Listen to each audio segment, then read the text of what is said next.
Welcome guys to my YouTube channel pharmacology tips and tricks. और आज हम यहाँ देखने वाले हैं ulcer and regulation of the acid secretion.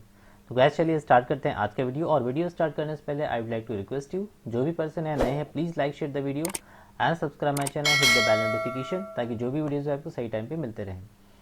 तो गैस चलिए चलते हैं हमारे टॉपिक की तरफ, जिसका नाम है पेप्टिक अल्सर। राइट, तो पेप्टिक अल्सर होता क्या है? तो अल्सर के बारे में आपने सुना होगा कि वहाँ पे ओपन वुंड्स होते हैं जिसमें कि ब्लीडिंग्स वगैरह होती है या फिर वहाँ रेडनेस रहती है। ओके, तो ऐसा ही अल्सर या ऐसा ही ओपन वुंड जो होता है वो कहाँ पे होता है? स्टमक के अंदर होता है, इसलिए इसको कहा जाता है पेप्टिक अल्सर। यदि यही अल्सर यदि इंटेस्टाइन के अंदर होता है, डियोडिनम लेवल पे होता है, तो उसको बोलते हैं डियोडिनल अल्सर। राइट, तो हम दोनों ही बात करने वाले हैं। तो मेजरली हम बात करेंगे पेप्टिक अल्सर की, बिकॉज हमारे स्टमक में ये इसका जो मेजर रीज़न है वो कुछ एग्रेसिव फैक्टर्स होते हैं जो कि स्टमक में प्रेजेंट होते हैं। तो peptic ulcer occurs in the part of the gastrointestinal tract. Okay, अब ये जीआईटी में कहीं भी हो सकता है, स्पेशली उन पार्ट्स के अंदर जो कि गैस्ट्रिक एसिड और पेप्सिन के डायरेक्ट कांटेक्ट में रहते हैं, फॉर एग्जांपल स्टमक एंड डियोडिनम। तो इसके कुछ रीजंस होते हैं। अब रीजंस यहाँ पे क्या क्या होने वाले हैं? दो तरह के रीज़न होते हैं। राइट, दो तरह के रीज़न का मतलब है कि यहाँ दो तरह के फैक्टर्स होते हैं जिनके बीच में यदि इम्बैलेंस हो जाता है, जिसकी वजह से यहाँ पेप्टिक अल्सर कॉज होते हैं। दो तरह के फैक्टर जो है, वन है एग्रेसिव फैक्टर, दूसरा है defensive factor. Okay, aggressive factor acid, pepsin, bile and H pylori. Right, H pylori bacteria. तो एसिड की बात करें जिसमें क्या आता है HCl, पेप्सिन जो कि प्रोटेलाइटिक एंजाइम होता है, बाइल है और एच पाइलोरी है। ये सभी एग्रेसिव फैक्टर्स हैं जो कि पेप्टिक अल्सर को कॉज कर सकते हैं। दूसरा होता है डिफेंसिव फैक्टर, गैस्ट्रिक म्यूकस, मतलब जो बचाने वाला होगा। तो gastric mucus, bicarbonate secretion, prostaglandins, nitric oxide, high mucosal blood flow, innate resistant of the mucosal cells. तो ये इसके अगेंस्ट में काम करता है। जब तक बैलेंस में तब तक यहाँ कुछ नहीं होगा, बट जैसे इम्बैलेंस हुआ, एग्रेसिव फैक्टर जैसे ही बढ़ने वाला होगा, बढ़ेगा, तो यहाँ पे पेप्टिक अल्सर कॉज होगा। ओके गाइज, चलते हैं नेक्स्ट स्लाइड की तरफ। अब पहले हम इसका थोड़ा सा एनाटॉमी के बारे में जान लेते हैं कि अल्सर जो है पर्टिकुलर हम कहाँ की बात कर रहे हैं। ओके, या फिर जो गैस्ट्रिक पिट्स होते हैं वो क्या होते हैं, और स्टमक के अंदर कौन कौन सी सेल्स होती हैं, उनका क्या क्या फंक्शन होता है।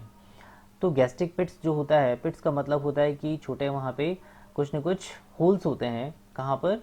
स्टमक की जो म्यूकोसल लेयर होती है उसके अंदर। राइट, जो ल्यूमेन वाला पार्ट होता है स्टमक का, वहाँ पे कुछ पिट्स होते हैं। अब इन पिट्स के अंदर यदि आप देखेंगे तो अंदर की तरफ यहाँ पे ग्लैंड्स प्रेजेंट होती हैं, जिसमें कि गैस्ट्रिक ग्लैंड, म्यूकोसल सेल या चीफ सेल या पैराइटल सेल यहाँ पे प्रेजेंट होगी। राइट, तो यहाँ पे आप जैसे डायग्राम में देख पा रहे हो कि इस टाइप का ये गैस्ट्रिक स्ट्रक्चर है, ये अंदर का ल्यूमेन वाला पार्ट है। उसके अंदर से बिल्कुल एक कैनॉल की तरह यहाँ गया हुआ है, जिसके अंदर mucosal cell, chief cell, parietal cell और कई तरह की सेल्स यहाँ प्रेजेंट है। इसी का एक छोटा सा पार्ट यदि हम देखें यहाँ पे तो ये आपको दिखाई दे रहा होगा। इसी के अंदर यहाँ पे प्रेजेंट है पैराइटल सेल प्रेजेंट है, चीफ सेल प्रेजेंट है, और जो दूसरी सेल्स है वो भी यहाँ पे प्रेजेंट होती है। बट यह मेजरली यदि हम बात करें HCl सीक्रेशन की, तो उससे रिलेटेड है हमारा parietal cell. Okay, because parietal cell जो होता है यही एच आयन को सीक्रेट करता है, यही Cl आयन को सीक्रेट करता है, और दोनों मिलकर बनाते हैं HCl। राइट, चीप सेल से पेप्सिनोजन यहाँ पे निकलता है। तो यहाँ राइट साइड में आपको दिख रहा होगा कि यहाँ कुछ सेल के टाइप्स और उसके कुछ सब्सटेंस सीक्रेटेड जो कि यहाँ से सीक्रेट होते हैं। पहला है गॉबलेट सेल। गॉबलेट सेल को हम म्यूकोस सेल भी कहते हैं, जो स्टमक के अंदर म्यूकोस का सीक्रेशन करती है।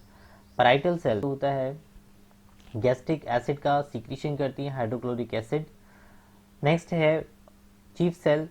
पैराइटल सेल को हम ऑक्जेंटिक सेल भी कहते हैं। नेक्स्ट है chief cell. Chief cell that is pepsinogen को सीक्रेट करती है, जो कि एक प्रोटेलाइटिक एंजाइम होता है। नाउ डी सेल सोमैटोस्टेटिन, और जी सेल जिसमें हम सीक्रेट होता है गैस्ट्रिन। ठीक है, तो गाइज ये कुछ सेल्स हैं, आप इसको एक शॉर्ट फॉर्म में यहाँ पे याद कर सकते हो, ताकि आपके जो भी कुछ ऑब्जेक्टिव क्वेश्चंस भी आते हैं तो आप इसको इजीली यहाँ पे सॉल्व कर पाओगे। चलते हैं नेक्स्ट स्लाइड की तरफ। तो हम बात करेंगे यहाँ regulation of gastric acid secretion की। राइट, तो गैस ये काफ़ी ज़्यादा इंपॉर्टेंट है, बिकॉज इसी के ऊपर जो है इस ड्रग का मैकेनिज्म ऑफ एक्शन भी रिलेटेड है। ओके, यह डिपेंडेंट है। तो पहले हम समझते हैं डायग्राम को। तो अभी हमने जो पिछला स्लाइड देखा था उसके अंदर आपने देखा था गैस्ट्रिक पेट है और उसके अंदर कई सारी सेल्स प्रेजेंट है। उसी सेल्स में से एक सेल है यहाँ पे पैराइटल सेल। इसी पैराइटल सेल का ये स्ट्रक्चर है। तो इसका ये ओपन माउथ है जो कि ऊपर की तरफ है। राइट, ल्यूमेन की तरफ होगा। अब यहाँ पे आप देखिए कौन कौन से यहाँ पे फैक्टर्स हैं जो कि प्रोटॉन को सीक्रेट होने के लिए स्टिमुलेट करते हैं। राइट, तो पहले हम थोड़ा सा इसकी एनाटॉमी के बारे में बात कर लेते हैं। तो गैस आपको यहाँ पे एक तरह ये पैराइटल सेल्स दिखाई दे रही है। इस पैराइटल सेल में कुछ रिसेप्टर्स हैं। यहाँ पे है M3 रिसेप्टर, जिसको हम कहते हैं कोलिनर्जिक रिसेप्टर। दूसरा है H2 receptor, that is histamine receptor. Third है EP3, that is a prostaglandin receptor. Next है CCK2। CCK2 it is a gastrin cholecystokinin receptor, right. तो ये 4 तरह के रिसेप्टर यहाँ प्रेजेंट है। इसमें से कोलिस्टोकाइनिन, H2 और M3 ये प्रोटॉन पंप को एक्टिवेट करने वाले रिसेप्टर्स हैं। ओके, अब डेफिनेटली इनको एक्टिवेट करने के लिए इनके कुछ जो एक्टिवेटर्स होंगे वो भी यहाँ पे प्रेजेंट होंगे, तो उसको हम समझते हैं। आपने कभी ऑब्जर्व किया है कि लाइक आपको जब भी कोई फूड दिखाई देता है, आपको भूख लगी होती है या फिर आपका स्टमक खाली होता है, ओके, या आपके खाने का टाइम होता है, राइट, उस टाइम पे आपने फील किया होगा कि आपके स्टमक के अंदर जो है आप कहते हो कि चूहे कूद रहे हैं, ओके, या चूहे दौड़ रहे हैं, राइट। तो लाइक दैट, तो इसमें क्या हो रहा है कि जब आपकी खाने का टाइम हुआ है या जब भी आपके दिमाग में फूड का एक पिक्चर आया हुआ है, राइट, तो उस टाइम पे या फिर आपको खाने का फ्रेगरेंस यदि आ रहा है, तो ऑल दिस टाइम आपका जो नर्वस सिस्टम वो एक्टिवेट है। नर्वस सिस्टम जो होता है यहाँ पर न्यूरोट्रांसमीटर को रिलीज़ करता है और न्यूरोट्रांसमीटर के थ्रू पूरी बाकी की प्रोसेस होती है। ओके, तो हम बात करते हैं यहाँ स्टेप बाय स्टेप की कैसे यहाँ पे एसिल का सीक्रेशन होता है। तो गाइज़ यहाँ पे आप देख पा रहे हो कि यहाँ फूड लिखा हुआ है। फूड जो है डायरेक्टली यहाँ पे गैस्ट्रिन को इंड्यूस कर रहा है जो कि जी सेल में प्रेजेंट होता है, या फिर फूड जो होता है ब्रेन के अंदर ये मैसेज इम्पल्स को भेजता है। ब्रेन के अंदर इम्पल्स जो होती है डिफरेंट सोर्सेज से आती है, राइट।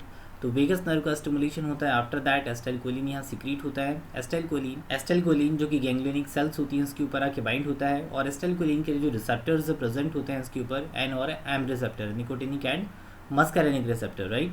अगेन निकोटिनिक और मस्कारेनिक रिसेप्टर बाइंड होने के बाद ये यहाँ पे आगे की तरफ आप देख रहे हो कि यहाँ पे GRP लिखा हुआ है, यहाँ पे एस्टाइलकोलिन लिखा हुआ है।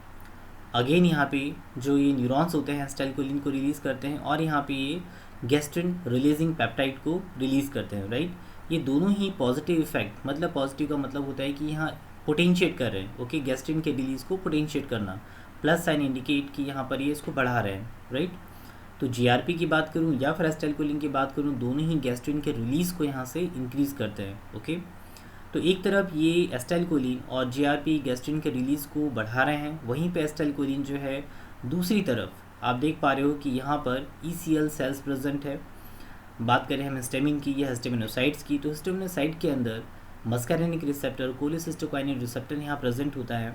तो कोलिसिस्टोकाइनिन रिसेप्टर जो होता है ये गैस्ट्रिन के लिए है, तो गैस्ट्रिन यहाँ पर कोलिसिस्टोकाइनिन से अटैच हो रहा है। दूसरी तरफ ये जो पैराइटल सेल के ऊपर कोलिसिस्टोकाइनिन रिसेप्टर प्रेजेंट है वहाँ भी जाके बाइंड हो रहा है, ओके।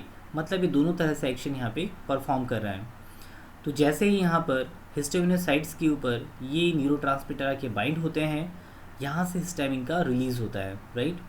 अब जो हिस्टामिन होगा ये कहाँ जाके बाइंड होगा, H2 रिसेप्टर पे, और ये H2 रिसेप्टर कहाँ प्रेजेंट है, पैराइटल सेल के ऊपर। तो देखा जाए तो पैराइटल सेल के ऊपर यहाँ M3 receptor, H2 receptor, prostaglandin receptor, cholecystokinin receptor, ये सब रिसेप्टर यहाँ पे प्रेजेंट है, और यहाँ पर ये इंटरमोलिकुलर मैकेनिज्म के थ्रू प्रोटॉन पंप को एक्टिवेट कर रहे हैं, राइट। ये आपका है प्रोटॉन पंप, या इसको हम कहते हैं hydrogen potassium ATPs pump, okay, जहाँ पे एक तरफ पोटेशियम अंदर आ रहा है और एक तरफ हाइड्रोजन आयन जो है बाहर की तरफ, मतलब इसके ल्यूमेन की तरफ जा रहा है, ओके। तो गैस यहाँ कोलिसिस्टोकाइनिन, H2 या M3 जब भी ये एक्टिवेट होंगे तो ये क्या करेंगे कि यहाँ से कैल्शियम के रिलीज़ को बढ़ाते हैं बाय द साइक्लिक MP या फिर DAG pathway, okay, IP3 DAG pathway. तो उसके थ्रू यहाँ पे ये क्या करेंगे, प्रोटॉन के जो सीक्रीशन होता है ल्यूमेन के अंदर इसको इंक्रीज़ करते हैं, राइट। अब यहाँ पे गाइस ध्यान दीजिए कि ये जो प्रोटॉन है ये कहाँ से आया।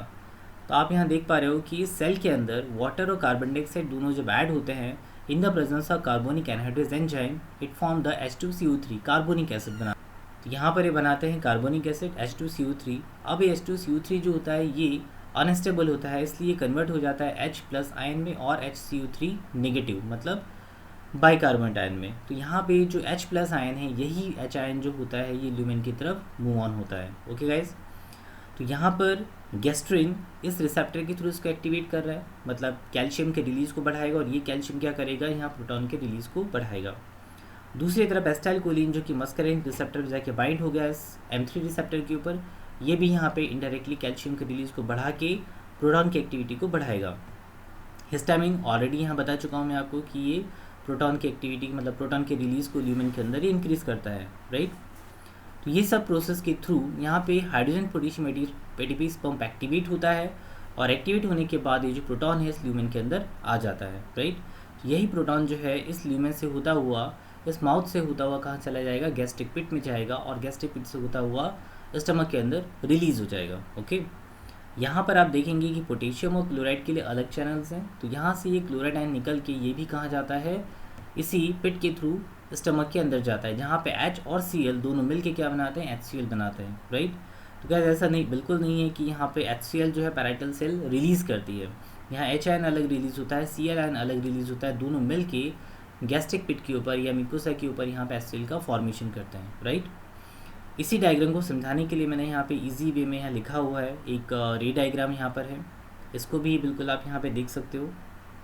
इवन एग्ज़ाम के पॉइंट ऑफ व्यू से यदि आप इसको याद करना चाहो तो ये बहुत सिंपल सा है, एक पाथवे मैंने यहाँ पे बनाया हुआ है जिसको आप याद कर सकते हो और इसके थ्रू हम यहाँ पे HCl के सीक्रेशन को यहाँ पे देख सकते हैं, गाइस। तो होप सो गाइस कि आपको यहाँ पे ये समझ आया हो। अब हम बात करेंगे एंटी अल्सर थेरेपी की, इसके क्या गोल्स हैं यहाँ पे हम देखते हैं। एंटी अल्सर थेरेपी का मेन गोल होता है कि अल्सर को हमें कम करना है, राइट। या फिर हम बात करें यहाँ की पेन रिलीफ को कम करना है, बिकॉज अल्सरेशन होगा, वुंड फॉर्मेशन होगा तो पेन सेंसेशन डेफिनेटली होगा। तो यहाँ पे आपको क्या करना है, पेन को रिलीव करना है, अल्सर को हील करना है, उसको ठीक करना है। साथ में अल्सर यदि ज़्यादा हो गया तो उससे जो निकलने वाला ब्लड है उसको कम करना या परफोरेशन को कम करना, और साथ में इसके रिलैप्स को कम करना कि ये बार बार ना हो, राइट। तो एंटी अल्सर थेरेपी के इतने सारे यहाँ पे गोल्स हैं। अब हम बात करते हैं इसकी अप्रोचेस की कि हम कैसे कैसे इसको अप्रोच कर सकते हैं। तो गाइस अगेन मैं आपको यहाँ पर पीछे की तरफ ले जाना चाहूँगा इसी डायग्राम के ऊपर। अप्रोच भी वैसे ही होगी जैसे कि इस पर ये रिसेप्टर के थ्रू वर्क हो रहा होगा, राइट। आप यहाँ पे एसिटाइलकोलिन का इफेक्ट देख रहे हैं, मतलब यहाँ पे हम एसिटाइलकोलिन पे वर्क करने वाली ड्रग दे सकते हैं, ओके गाइस। सेकेंड, यहाँ पे आपको एक प्रोस्टाग्लैंडिन दिखाई दे रहा है, दैट इज़ PGE2। ये PGE2 जो होता है ये साइक्लिक एमपी को इनहिबिट करता है और साइक्लिक एमपी कैल्शियम की एंट्री को बंद कर देता है, जिसकी वजह से प्रोटॉन पंप यहाँ पे बंद हो जाता है। तो यहाँ पे प्रोस्टाग्लैंडिन्स का एनालॉग हम दे सकते हैं, राइट। प्रोस्टाग्लैंडिन्स एनालॉग जो कि एक तरफ गैस्ट्रिन को बंद करेगा, दूसरी तरफ साइक्लिक एमपी को बंद करेगा, राइट गाइज। नाउ इसके अलावा ये जो यहाँ प्रोटॉन पंप आप देख रहे हो, इस प्रोटॉन पंप को इनहिबिट करने वाली ड्रग आप दे सकते हो, ओके। तो गैस ये जो डायग्राम है काफ़ी ज़्यादा इंपॉर्टेंट है, इसी के ऊपर पूरा ड्रग का मैकेनिज्म और इसकी क्लासेस डिपेंडेंट है, ओके गैस। चलते हैं इसके अप्रोचेस की तरफ। तो पहला है reduction of gastric acid secretion. तो पहले हम कोशिश करेंगे कि गैस्ट्रिक एसिड के सीक्रीशन को इनहिबिट कर दिया जाए, ओके। सेकेंड है न्यूट्रलाइजेशन ऑफ गैस्ट्रिक एसिड, या फिर यदि एसिड निकल चुका है तो उसको न्यूट्रलाइज कर दिया जाए। आपके साथ भी कई बार होता होगा कि आपका पेट यदि खाली है, स्टमक खाली है और उस टाइम यदि आपको जलन हो रही तो आप पानी पी लेते हो, ओके। पानी पीने की वजह से वो एसिड जो है डाइल्यूट हो जाता है, but it's for the short time, right. Third है अल्सर प्रोटेक्टिव, यदि अल्सर हो गया है तो उसको कैसे प्रोटेक्ट किया जाए, because it is open wound. और लास्ट है anti H pylori drug, because ये जो आप यहाँ पे पाइलोरस वाला रीज़न देख रहे हो, इसमें यहाँ पे एच पाइलोरी बैक्टीरिया प्रेजेंट होता है जो कि यहाँ पर एसिडिटी कॉज करके अल्सरेशन को यहाँ पे बढ़ाता है, राइट। जिसके अगेंस्ट में भी आप एंटीबायोटिक्स वगैरह दे सकते हो, ओके गाइज। तो गाइज इसके जो ट्रीटमेंट है और इसके जो ड्रग्स की फार्माकोलॉजी है हम नेक्स्ट वीडियो में देखेंगे। तब तक के लिए थैंक यू, बाय बाय।